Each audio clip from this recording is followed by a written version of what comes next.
Hi, I'm Brian Burke, Woody's garden expert and your budding gardener's judge.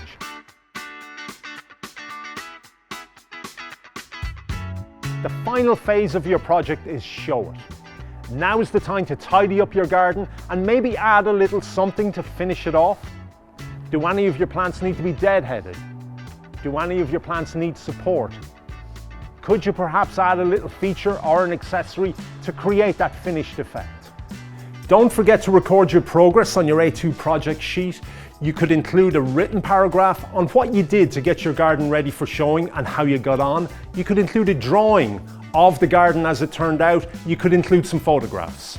Keep your sheet safe and put it together with your sheets from the other two phases and get them in to me by June the 10th. You can send them in to me by post, or you can take a photograph of your sheets and upload them at the Budding Gardener's website. Well done everyone, congratulations. You've successfully completed the Budding Gardener's class project of 2023. I hope you enjoyed it and make sure you keep up the good work. Visit woodies.ie/budding-gardeners for more information and useful tips.